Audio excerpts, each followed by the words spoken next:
Tonight, your tax dollars at work. The president signs the stimulus and shows you where your money's going. And GM and Chrysler roll out overhaul plans in exchange for a taxpayer bailout. I'm Katie Couric. Also tonight, Alex Rodriguez comes clean. The baseball slugger says his cousin repeatedly injected him with steroids. I knew we weren't taking Tic Tacs. Another billionaire accused of a massive fraud against investors. Her life had the most horrible beginning. Then she was touched by an angel. And what happened next was nothing short of a miracle. This is the CBS Evening News with Katie Couric. And good evening, everyone. The taxpayer bailout of GM and Chrysler has a big string attached. The companies have to prove they can survive. And today, right on deadline, they sent the Treasury their plans for sleeker new businesses. They'll be cutting more workers, eliminating some well-known nameplates, and requesting more taxpayer money. GM wants another $16 billion, Chrysler another $5 billion. Anthony Mason is our business correspondent. And Anthony, there is a lot riding on all this. There sure is, Katie. A short time ago, GM emailed a 900-page survival plan to the Treasury Department. Chrysler also submitted its restructuring plan today. As a condition of the $17 billion in government loans the two companies have already received, they're both trying to prove they can still make it. But General Motors says survival could cost the government another $16.5 billion. The automaker will cut 45,000 more jobs, close 5 more plants, and plans to sell the Hummer and Saturn brands. All these actions will significantly reduce our labor cost and improve our competitiveness. Chrysler is seeking an alliance with Italian automaker Fiat, at the same time planning to cut capacity by 100,000 vehicles. The request for another $5 billion is because of what it calls the unprecedented economic decline. Chrysler, Ford, and GM sales were all down more than 40% in January as the industry keeps waiting for an upturn. I think most of the industry is optimistic that it will come at some point during this year, but we haven't seen any signs of it yet. If it doesn't come soon, the viability of all of the big three is very much in doubt. If time is running out for Chrysler, you may not be able to tell at its company headquarters. The company removed most of the clocks to save $20,000 a year on batteries. It's also removed half of the 80,000 light bulbs to save $400,000 a year and turned down the temperature in hallways by 4 degrees to save $70,000 a year. In all, it's trying to slash its fixed costs by nearly $4 billion. Workers at both companies are worried. A lot of people are really edgy right now, a lot of depression. Employees at this GM plant in Michigan got word it'll close months earlier than planned. Here I am, 46, and been working there almost 20 years, and I think, okay, now what? They're not the only ones who'll have to sacrifice. GM's also trying to get its bondholders to accept about 30 cents on the dollar for its $27 billion in outstanding debt. It's better than nothing. And that's really the alternative that we're looking at, is if GM and Chrysler go bankrupt, nobody gets anything. GM and Chrysler have until the end of March to secure these concessions, or the government could call back the loans, which would force them into bankruptcy. Katie? And what are analysts saying about all this, Anthony? Do they think that GM and Chrysler can hang in there if they do these things? If things don't get worse, Katie, yes. But we're selling about 10 million cars a year right now. 2 years ago, we were selling 16. So the volume is down enormously. If that 10 million continues, they're all going to be in trouble. All right. Anthony Mason, as always, Anthony, thank you. Concerned that GM and Chrysler won't be able to pay back their loans and that the stimulus plan won't stop the recession sent Wall Street into a tailspin today. The Dow lost nearly 300 points. That's about 4%. President Obama signed the $787 billion stimulus into law today. It includes $288 billion in tax cuts, $144 billion in aid for state and local governments, $59 billion for health care, and $43 billion for energy. Here's our chief White House correspondent, Chip Reed. After a mere 4 weeks in office, the president today signed what he called the most sweeping economic recovery plan in American history. There you go. Let's go. A new law that he described as a new beginning. We are remaking the American landscape with the largest new investment in our nation's infrastructure since Eisenhower built an interstate highway system in the 1950s. After touring solar panels on the roof of a Denver museum, he highlighted the bill's focus on jobs of the future in areas like renewable energy. We're putting Americans to work, doing the work that America needs done. In Missouri, the reaction was instantaneous. As the bill was signed, highway commissioners signed a contract, cut a check, and work began on the first project in the nation. But while some projects truly are shovel-ready, many are far from it. In Colorado, officials say it will be 6 months before half their projects are up and running. On the steps of the Colorado State House today, protesters condemned the bill, while Republicans across the nation vowed to analyze every dollar of spending in search of waste and fraud. The White House is already fighting back, today launching a website intended to instill public confidence in the president's plan. You'll be able to see how, when, and where it is spent. Tomorrow in Arizona, the president moves on to another economic crisis. He'll lay out his plan for helping millions of Americans who are struggling to keep their homes out of foreclosure. Katie? Chip Reed in Denver tonight. Thank you, Chip. In Tampa, Florida today, New York Yankees star Alex Rodriguez reported for spring training and got a grilling at his first news conference since admitting he used steroids several years ago. The man now being called A-Royd repeatedly apologized, saying he'd been, quote, young and stupid. Here's our chief investigative correspondent, Armin Katayan. Act 2 of the morality play A-Rod opened before an army of reporters digging for details beyond last week's mea culpa on ESPN. I'm here to take my medicine. That medicine, a nervous Rodriguez admitted, was performance-enhancing drugs, taken twice a month for 6 months in 2001, 2, and 3. A total of as many as 36 times. Drugs, he said, legally purchased by an unnamed cousin over the counter in the Dominican Republic and injected into A-Rod in the United States. I didn't think there were steroids. It was over the counter. It was pretty basic. Otherwise, his tightly controlled 35-minute news conference was long on hope and remorse. I know that I'm in a position where I have to earn my trust back, but consistently short on details. Like when asked why he was so secretive about his use of anabolic steroids if he didn't think he was doing anything wrong. That's a good question. I knew we weren't taking Tic Tacs. Baseball's highest paid player acknowledged reaching out to Katie Couric to apologize for lying to her during this 60 Minutes interview. For the record, have you ever used steroids, human growth hormone, or any other performance-enhancing substance? No. Look, when you're in denial, when you're not being honest with yourself, it's hard to be honest with Katie. Rodriguez was rendered speechless by this wall of support from his teammates, including Yankee captain Derek Jeter and pitcher Andy Pettitte, who admitted using an illegal growth hormone at last year's spring training. And to my teammates. A-Rod choked up for nearly a minute before managing this response. Thank you.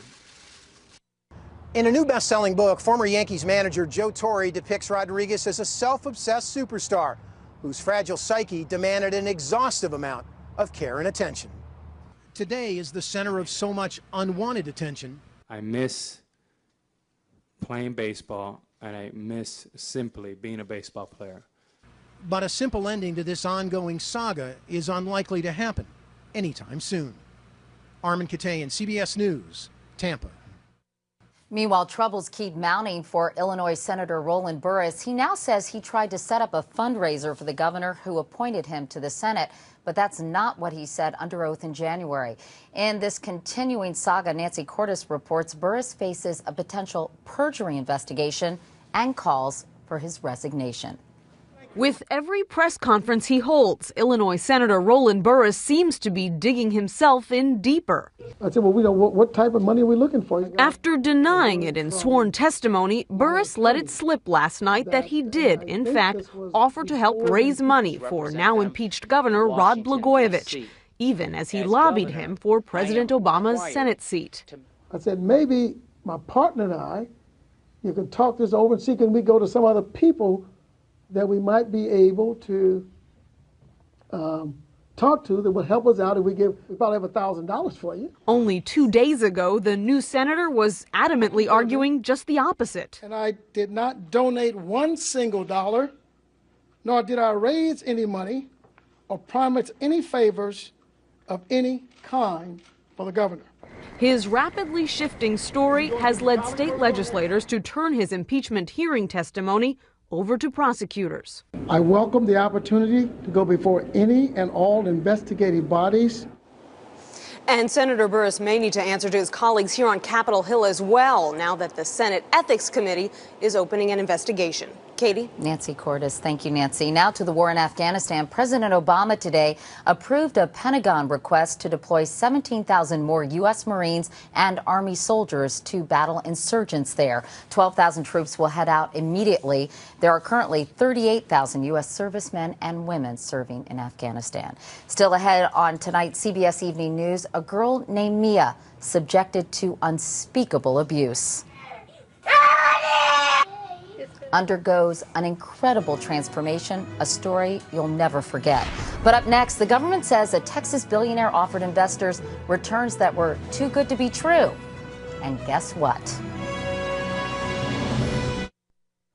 Another billionaire was accused today of defrauding investors. Federal investigators say Texan R. Allen Stanford is behind a massive ongoing scheme involving certificates of deposits that promised impossibly high rates of return.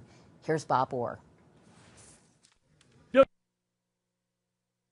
Billionaire R. Allen Stanford is not shy about flaunting his wealth. In November, he paid $20 million to stage a cricket championship on the Caribbean island of Antigua, publicly with the prize money. On behalf of the Stanford Financial Group. Just 3 months before, he hobnobbed with top Democrats in Denver as the lead sponsor of the National Democratic Institute Conference. I'd like to thank the Stanford Financial Group. Since 2000, Stanford has funneled $1.7 million to politicians, $4,600 last year to President Obama's campaign. Y'all move back. But today, federal agents raided Stanford's offices in Memphis and Houston and froze the assets of 3 of his companies, accusing Stanford and 2 others of massive ongoing fraud, of selling customized certificates of deposit, promising interest rates that are improbable, if not impossible. Officials say Stanford lost some of his clients' money in the Bernie Madoff Ponzi scheme, and overall may have bilked up to $8 billion from investors like Brett Zigoni. My mom just passed away a few months ago. All of the money from her estate is here. My brother and I was executor of the estate. I have money from my sister and brother in here, and that's why I'm here. Stanford's financial empire has a global reach with offices in Montreal, Zurich, and Antigua, with 50,000 clients in 131 countries. And his sponsorship of high-profile golf tournaments and golfers has spread his brand. But James Dunlap, who represents a number of Stanford investors, says the fraud fallout is also global. I'm getting calls from people who have lost from as little as $100,000 to north of $10 million. Stanford has not been arrested and does not yet face criminal charges. His company is refusing all comments, but his clients have plenty of questions. Number one, will they ever see their money? Bob Orr, CBS News, Washington. Coming up next, Secretary of State Clinton in Tokyo. She's talking stimulus as Japan's finance minister stumbles. In Japan today, Secretary of State Hillary Clinton warned North Korea that carrying out a planned missile test would be, in her words, very unhelpful. America's top diplomat also had to react to some very undiplomatic behavior by a top Japanese official. Wyatt Andrews is traveling with the secretary. For Secretary Clinton, the bad economic news in Japan suddenly turned strange. At the very moment she was meeting Japan's foreign minister, the news broke that Japan's finance minister, Shoichi Nakagawa, had resigned. And he resigned because of this.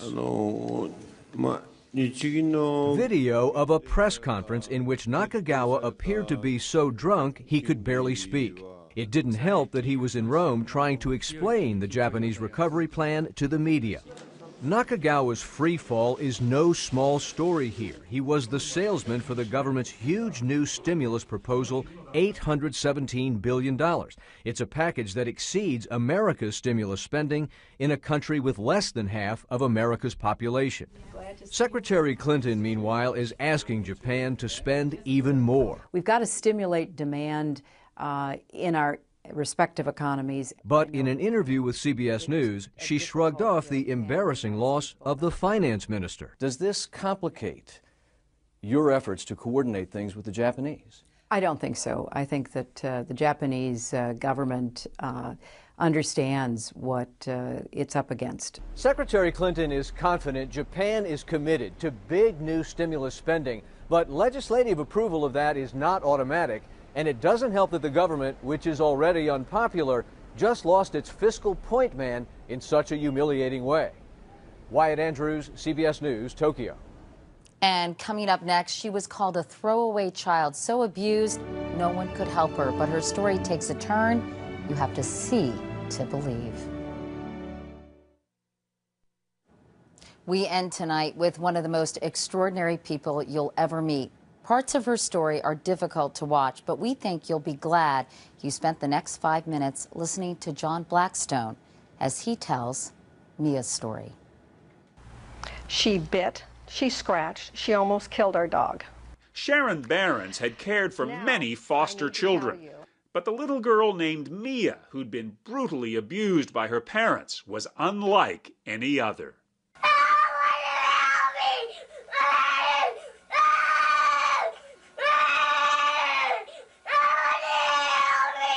In a 24-hour period of time, she could scream as much as 12 hours.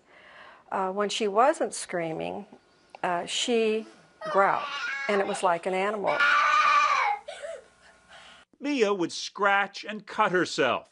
She'd spend much of the night crying.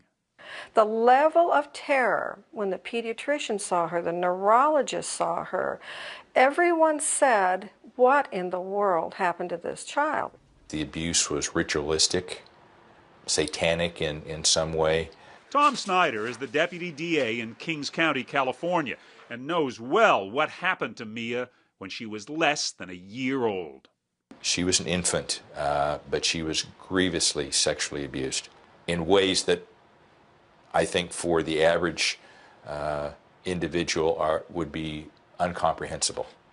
3,300,000 reports of child abuse are made every year in the United States, and more than 80% of abused children carry lasting scars as an adult, suffering from depression, anxiety, and eating disorders. Mia's abuse was discovered after her father killed her baby sister. Mia had been abused since she was born. She drew biting monsters. She drew naked women lying in pools of blood. The most ghastly pictures you can imagine a 3.5-year-old drawing. Child psychiatrist Lenore Terre says Mia was unable to trust anyone. I felt that I couldn't teach her anything else until I could get her to feel safe in the world. Kids like Mia are sometimes called throwaways, too damaged to recover. I would wake up every morning, because I would have been up half the night with her, and I would say, oh, I'm keeping her till noon. And then I'm calling, and she's a goner. I can't do this. But Sharon and Bob Behrens didn't throw Mia away. They adopted her. This is my door sign that says danger, teenage girl inside. After years of treatment for wounds, both mental and physical, there's a different Mia. They thought I would never be able to socialize. They thought I would never be able to talk with people. I would be like in an animal state, like growling, biting, scratching, hitting, screaming, and stuff. But you're not. Nope. I'm walking on earth like every other human. An important part of Mia's long recovery came when she was just 4 and visited the grave of her baby sister Samantha, whose death at her father's hands brought Mia to the attention of child welfare workers. Did you make her a promise? I told her that I'd see her in heaven someday. She went to the baby's grave and spoke to the baby. Nobody told her to do this. And she says to the baby, you died and I got to live. It was an incredible moment in which this child realized that she had gotten to survive for a purpose. I am definitely still a work in progress. Now, Mia has started telling her story of survival publicly to help those considered throwaways. Some people look at those kids like, oh, they're just going to grow up to be like crazy and in mental hospitals. That's not true, because every kid in the world is important. She feels free to speak out because her birth father is serving a long prison sentence. She's lost track of her birth mother. Bob Behrens credits 3 women for Mia's recovery. Wife Sharon for her commitment, Dr. Terre for her insights, and Mia for her will to survive. Those who supported Mia through all the years of struggle got a huge reward last June when she graduated from high school. She was a baby when she came, and now she's a young woman, you know, with her whole life in front of her, you know, with lots of adventures, and it's been quite a ride. I get paid to use words. I'm at a loss for words to describe Mia. She's that phenomenal. The girl who once feared everyone is now surrounded by friends. At college, her goal is to become a kindergarten teacher. So why be a kindergarten teacher? I love children and, like taking time and patience and learning about them. They're really interesting. The girl who once growled and bit can now hardly keep from smiling about her future. John Blackstone, CBS News in California's Central Valley. What a story. Congratulations, Mia. And you can see Mia and hear more of her story tomorrow morning on The Early Show right here on CBS. That is the CBS Evening News for tonight. I'm Katie Couric. Thank you for watching. I'll see you tomorrow. Good night.